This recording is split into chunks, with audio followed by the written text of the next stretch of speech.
Welcome to the You Decide podcast. I'm Dr. Tiffany.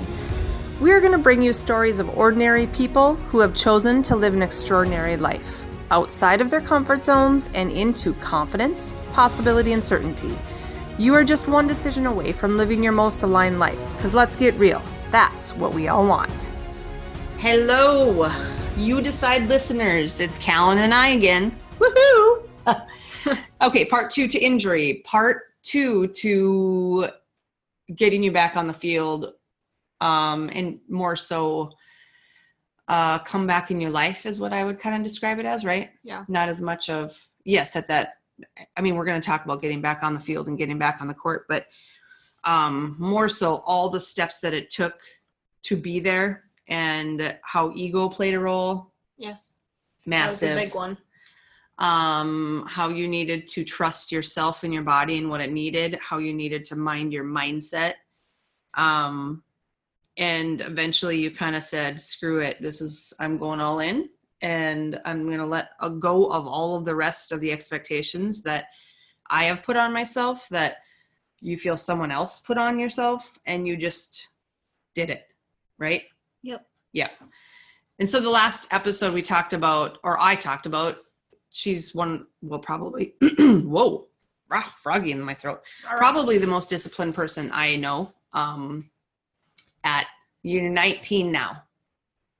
19-year-old, high disciplined gal.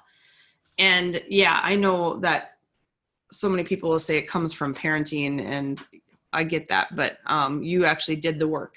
We helped lead, but we didn't do the work like you did. And so now we can kind of talk about the back end. You went through all the therapy. Well, I mean, you did therapy for 1.5 years, really, but first 6 months were heavy therapy.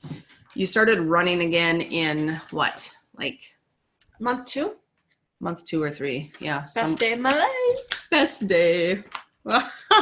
That's just, see, like I said last time, she would run when she was stressed. She'd run when she was happy. She'd run when she was, oh my goodness. That was her coping strategy. And so when you take away the coping strategy, you have all these mental thoughts in your brain that you can't physically get out. And so how did you do that? Because even when you started to be able to run, you could not run like you run now. You weren't able to do anything lateral. So from side to side, you couldn't do high intensity. You could lift with your upper body, but if you would do a pull-up on the pull-up bar, you needed help getting down because you couldn't jump down. I did a lot of the crunches, so core work. Yeah, when it's burpees and those type of movements, it's like cardio to me kind of. Mm-hmm. So pull-ups or full, I don't know, upper torso kind of. So abs, bench press. I could do pull-ups with there was a stool there. So it was not like I was jumping down. So Mm-hmm. I had something to land on. But some of those things that I was able to still move my body and feel like I was getting tired, that's what releases emotions and stresses for me. For everybody, by the way. Well, I know. I mean, getting tired. Yeah. Not just going for a run and going at a 5-mile pace, when I'm tired. She jokes to me because I jog at 5.5 miles per hour, and she jogs at 8 and she runs at 10 or 11. And the treadmill would spin me off the back if I tried to get my little legs to go that fast. Anyway, keep going. I digress. You're fine. But I had to kind of be a little creative I searched up a lot of upper body things that you don't use your legs. Mm-hmm. So I did some push-ups. I mean, my legs weren't evenly straight. So it was a little hard and it hurt. But that's also how my knee got so, pushing it back with push-ups and planks, when your knee flexes, mm-hmm. those are exercises I also needed to do. So I got 2 benefits out of it. Being able to get my knee straight, which is what the doctors needed, and getting in shape, whatever that felt for me. Mm-hmm. But okay, so how did you learn to focus inward How did you learn to listen to your body? How did you learn to trust what your body needed? Well, the first few months, I didn't do that. I was struggling with not knowing.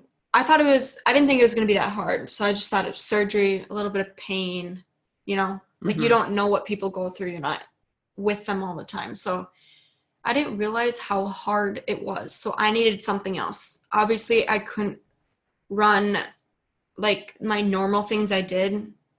I didn't have pain before, so I didn't know how to like. That's one thing I just wrote down is like, you really have learned what pain means, the different kinds of pain and how it limited you before, but we'll talk about that later. Yeah. So I needed to find a different way to cope and like get rid of it in a different way, like get it out. So you introduced me to meditation.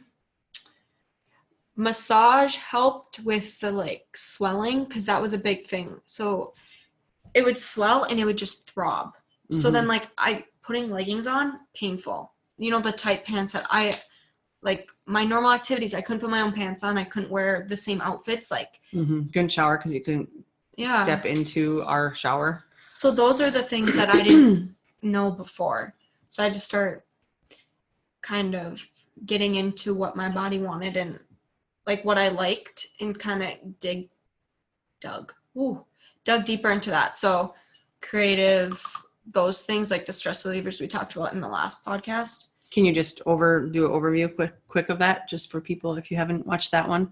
That one was all about right brain activities, right? And how to balance the stress of expectations and perfectionism and, all the things that when we feel like we're stressed, what we can actually do to make our heart a little bit singy-songy.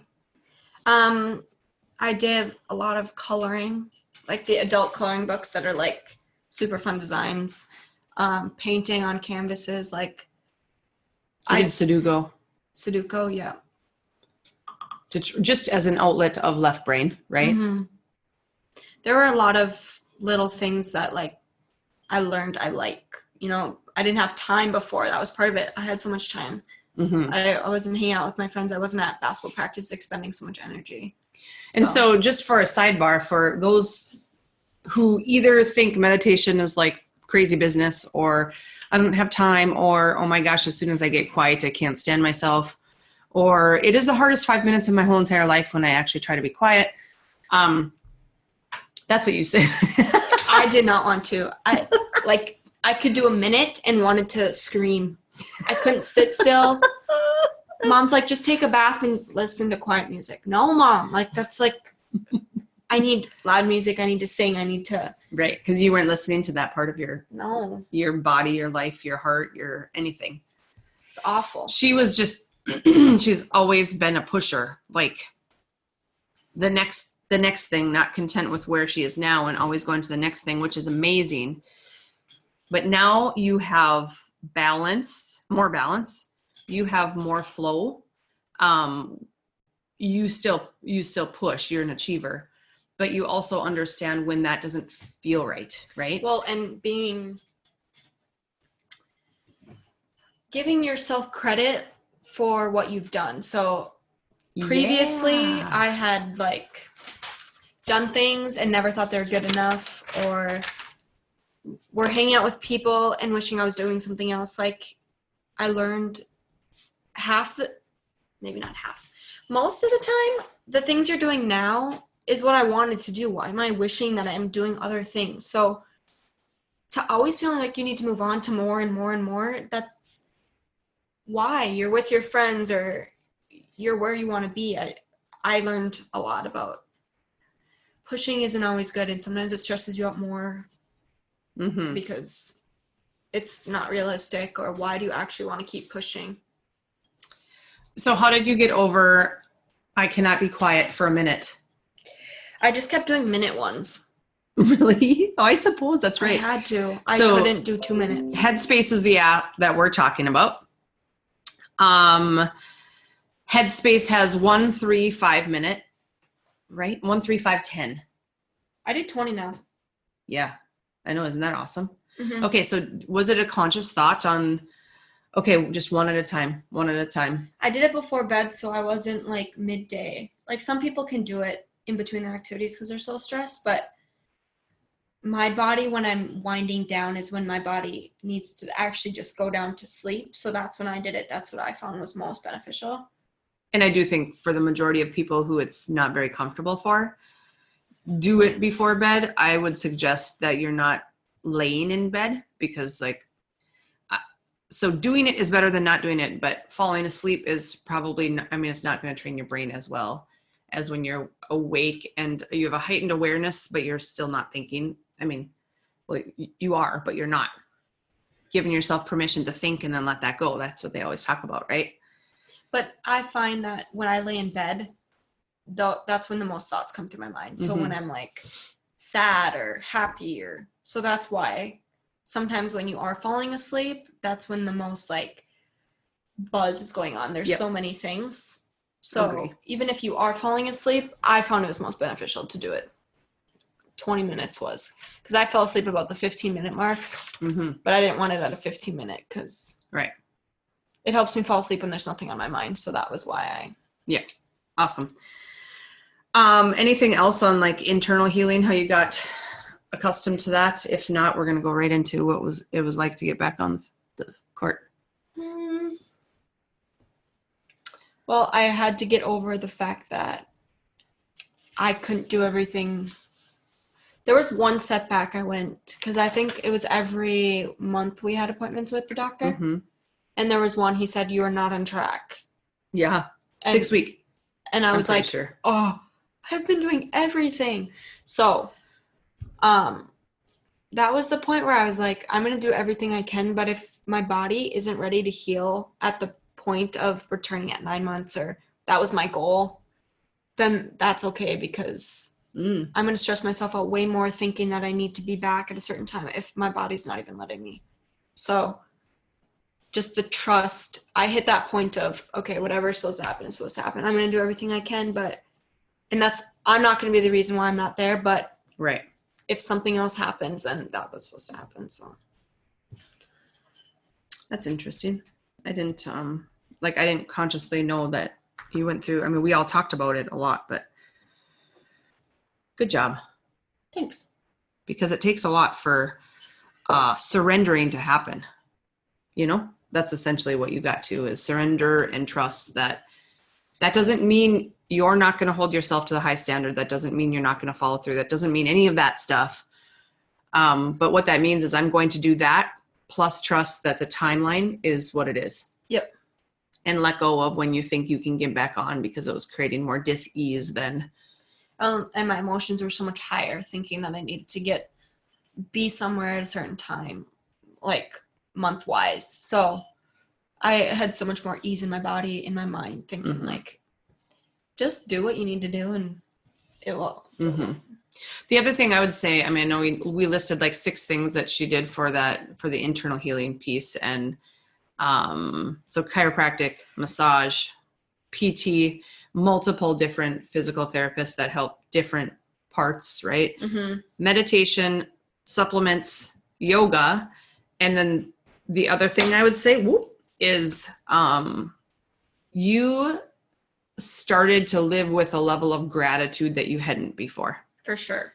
Gratitude for us, gratitude for your therapist or anybody who helped you through it, gratitude for your body, gratitude for being able to even be at this place, like at that mark, gratitude for your friends, for sports, for like really everything. Instead of being really frustrated that this happened to you, that's where you were for the first 2 months. I don't even think of it like that anymore at all. I don't. People are like, oh, if I were to tear my ACL, I would be done. I'd be depressed. No. That's that's why those people are depressed, because they have such a negative mindset on injuries. There's so many good things that can come from it. You learn your own strength. You learn your own discipline. I wouldn't be as successful. Like my freshman year of college was pretty successful because of this push. I learned how to push. And I don't. positivity, the outlook of positivity, you need to learn from different aspects. So you need to learn from your failures. And a ton of people at my age haven't hit those failures, which I'm glad I hit it in high school. I'm so far ahead of these other people because of it. Mindset wise, or what I believe where you excel the most, not necessarily ahead of people, but they haven't had the experience to trust their body and their mind in a way that you have. And that's what we always told you. Like, you're going to learn so many things from this experience, so many things, that the people who haven't experienced it obviously don't have a means to learn it. They'll learn from their own experiences, just like they have experiences that you haven't had. Right. And that's where I believe some of your gratitude came from. It's like, oh my gosh, I'm just super thankful that I had all the resources to be able to do it. And I did the work, right? So you don't look back on regret. Mm-hmm. Okay, so let's just go back into, I'm ready to play before the basketball season. And we're going to just kind of lump basketball and soccer together because it's both kind of the same thing. Well, I'm glad basketball came before soccer because soccer's my favorite. And so I had basketball's long, so 5 months of getting my knee ready, different speeds, like having it catch up to where it needs to be kind of. I mean, it definitely wasn't where it should have been normally if I went to torn my ACL. But I thought it was going to be easy. I thought it was going to be where I was when I left. It was not like that at all. And the coach did not think that at all either. So she started her sophomore year and junior year and then came back, and there are 6 seniors, right? Mm-hmm. 6, and then underclassmen 8 seniors. Oh yeah. Underclassmen that had played. And so it was strong competition in getting back on the court. And she knew that she obviously didn't move that well. Well, now you know that you didn't move that well. You thought you were moving real well. Well, I was impressed with how much I moved, but it wasn't good enough. Right. Yeah. Right. And you knew that. Yeah. So let's just talk about the some of the emotions that you went through as you entered the court again. I will say ego, but to be a little bit more specific, it was embarrassment. Yep. Shame. Not feeling good enough, right? You didn't want to be seen. You wanted to just hide because she enters her senior year of basketball. They're expected to do very well. We had a lot of talent and great girls coming into your senior year. There was a definite, a buzz as to what we could accomplish. And then you hardly played. Yep. Just give a snippet, an overview. It was hard because for me, I had talked to the coaches the year before on just what, a reel-to-reel conversation, of, hey, I'm going to return, but what's going to happen? They said that I'd most likely guarantee my starting spot again. Well, that was not what happened. So I went in and I'm like, what the heck? I don't have it anymore. And I had to work so much harder. Whereas before I had based my identity on being good at sports. So people knew me because, oh, you're good at soccer. Mm-hmm. You're good at basketball. Well, I wasn't anymore. And I was like, how do people live like this? People, if you're not good, what do you do? So I had to fight again. I'd never really had to fight for my spot because I'd always been decent enough to not have to fight with someone else for the starting spot. So I don't know. It was really hard for me. I had just gone through this rehab. It was super hard. I thought, okay, I'm done. I'm done with it now. We get to play finally. Just another round. Yep. That's exactly what I would say this was round 2 of rehab, right? And it was mindset rehab. It was not physical. Of course it's physical. You have this big clunky brace on you that you never had before. And you couldn't move with it. It wouldn't let you bend or hyperextend. Or run. You struggled running. It's just slipped down my leg. So Oh. Well, and then I didn't play much. So it's not like I was 6-man and came off right away. Right. I wouldn't play. And these people that usually came to watch me, not watch me, but watch, were like, what the heck? Why isn't she playing? She's not good. Yeah. And then there were wasn't some good. comments, right? Yeah. Like, what were they again? Did you try to forget them? I don't remember them. Yeah, I don't. Okay, so I think the comments were, something about her not being good. Like, why do you even play basketball now, Callyn? Right? Mhm. Wasn't it some comments like that? Or like, I would be like, hey, come to the game tonight. They're like, you don't play though. Well, I know. Don't say that, please. That just makes it 5 times worse. So she went through a phase, the beginning, first half of the season at least. She didn't want anyone to know there was a game. She didn't tell anybody to come. After those first few, right? You tried to pretend that that you weren't playing, so the people that you know wouldn't be there to watch you not play. So much shame and ego. And I remember a conversation when I mentioned about ego. Or what did you take from it? That the ego is taking over, and that's just like a hidden emotion, a deep, sad emotion. And that's the first step of healing from something like this, especially when you've never experienced it before. But a lot of times people don't there's always those guys in high school that make the stupid remarks, and that's what made me feel bad. But after you start getting settled, they don't care. No, they actually don't care the whole time. They're trying to get a rise out of you. So that's what I learned. Like, people don't care. Yeah. And so their conversation mid-season, so it was about December, right? Basketball started, it had been going on for about a month. Not going as great, but she was getting better every practice. But I was on the other team in practice, the JV team. That was really bad. Yeah, when she switched courts, that was another thing. But there was a turning point, right? Mm-hmm. What was it? Do you remember when it was? Do you remember what you decided you were going to be for the next 2 months?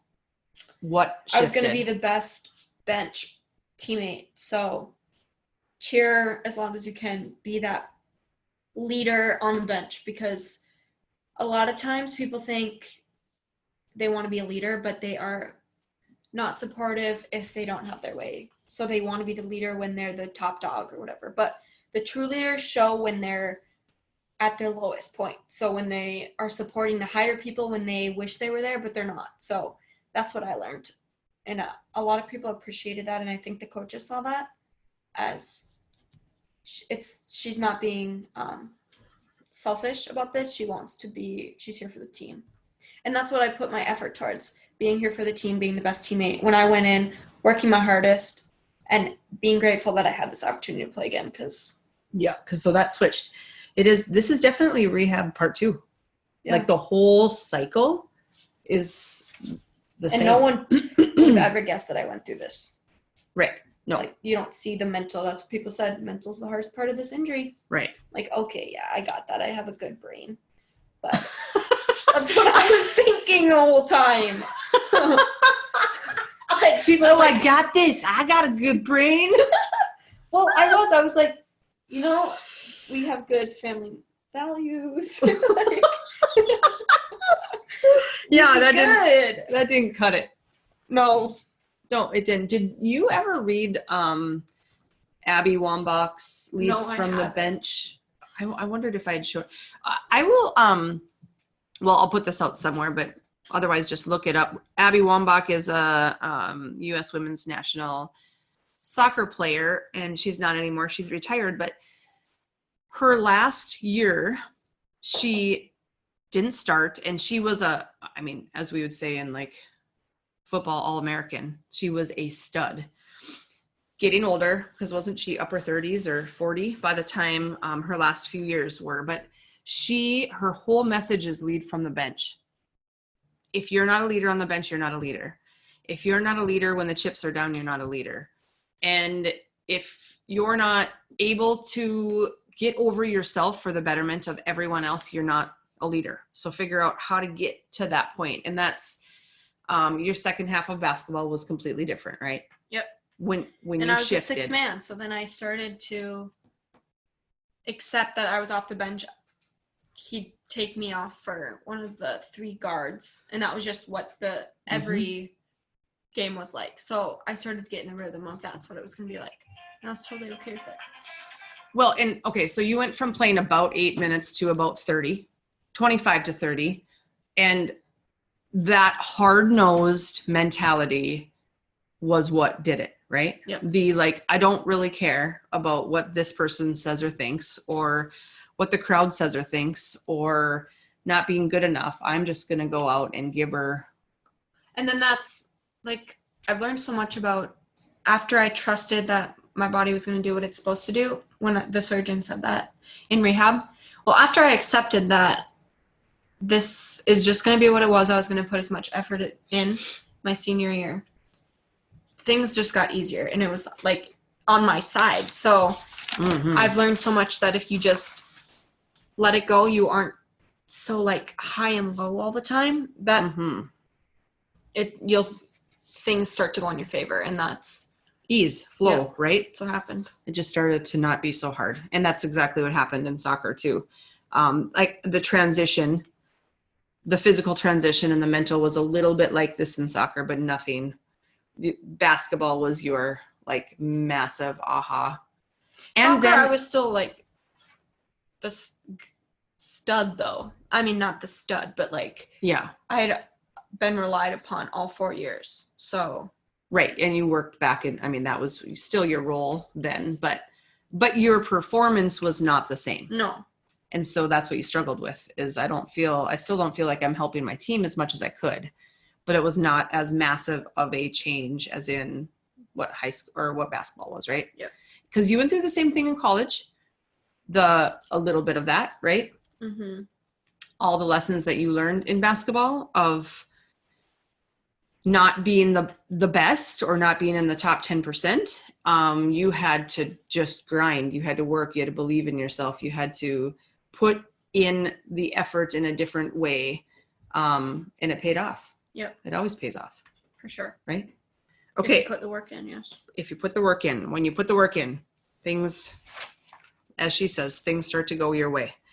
Okay. Anything else on the comeback stage? What you learned, your identity, who you are? I don't think so.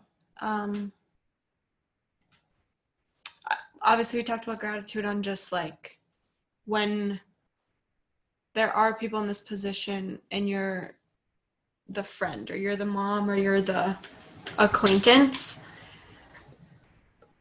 A lot of times when you just check up on them or ask them to do something, that's what I struggled with the most. So I don't know, like I learned to be with myself a lot, but I also missed the friendships and the connections. So if you are that friend, just to be like, hey, let's go do something, or because you don't always know, like no one would have guessed I was mentally going through this stuff, you know? Mm-hmm. So that was the biggest obstacle mindset for sure. And you can never see what people are going through inside their head. So to just ask how people are doing and ask if they need anything. I'm just writing a note. You can't see mindset challenges. How about that? Yes. And we all have them. Every single person. We can think that people have it all together and they're struggling with their own battle at their own time in their own situation that we don't know about. So, and that's, I think, what you learned on even just how to be a better friend. Well, that's like the whole thing now, like social media and like depression, the mental illness thing is such a big deal now. Like that's physical illness is acted as such a different thing when mental illness is the same thing. People are sick, but you can't see it.